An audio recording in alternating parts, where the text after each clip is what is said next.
Hi అండి. ఈరోజు vegetable pulao ఎలా చేయాలో చూద్దాం రండి. ఒక కుక్కర్ పెట్టుకునేసి అందులో 1 స్పూన్ ఆయిల్, 1 స్పూన్ నెయ్యి వేసుకుందాం అండి. నెయ్యి వేడైన తర్వాత చెక్క, లవంగ, యాలక్కి, ఆవాలు వేసుకుందాం అండి 1 స్పూన్. అవి బాగా చిటపట్లాడిన తర్వాత ఒకటి ఆనియన్, కరివేపాకు వేసుకొని ఫ్రై చేసుకుందాం అండి. ఇలా ఆనియన్ కొద్దిగా కలర్ చేంజ్ అయ్యేదాకా ఫ్రై చేసుకుందాం.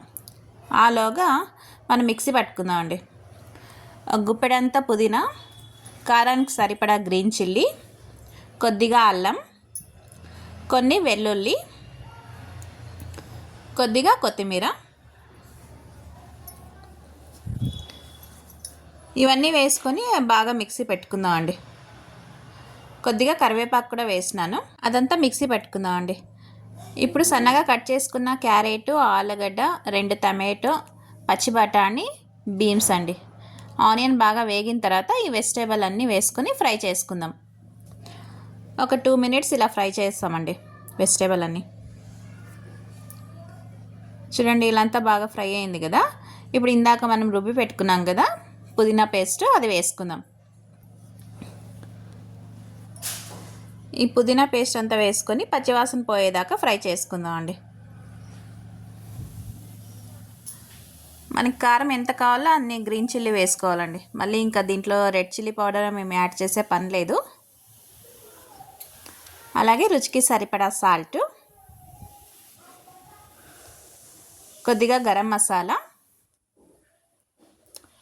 1 స్పూన్ ధనియా పౌడర్, ఇవన్నీ వేసుకొని 1 నిమిషం ఫ్రై చేసుకుందాం అండి. అన్నీ పచ్చివాసన పోయేదాకా ఫ్రై చేసుకుందాం.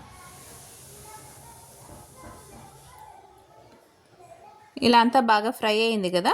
ఇప్పుడు వాటర్ వేసుకుందాం అండి. నేను ఈ గ్లాస్తో 1 గ్లాసు బియ్యం తీసుకున్నాను. ఈ గ్లాస్తో నేను 1.25 గ్లాసు వాటర్ వేసుకుంటున్నానండి. అలాగే ఒక 1/2 అవర్ నానపెట్టుకున్న బియ్యం వేసుకుని అంతా ఒకసారి కలుపుకునేసి కుక్కర్ మూత పెట్టేసి 2 విజిల్ వేయించుకుందాం అండి.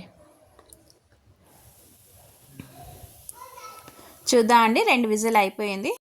రైస్ అయితే రెడీ అయిందండి. రైస్ కూడా బాగా పొడి పొడిలాడుతూ వచ్చింది కదా. ఇప్పుడు ఒక సర్వింగ్ ప్లేట్లో తీసుకుందాం అంట. మిక్స్డ్ వెజిటేబుల్ పలావ్ చాలా టేస్టీ ఉంటుందండి. లంచ్ బాక్స్కి మనము ఎక్కడైనా ట్రిప్కి వెళ్ళినప్పుడు కూడా ఇలా చేసుకొని వెళ్ళొచ్చండి రైస్. మీకు ఈ వీడియో లైక్ అవుతే లైక్ చేయండి, షేర్ చేయండి, కామెంట్స్ చేయండి, సబ్స్క్రిప్షన్ చేసుకోండి. Thank you.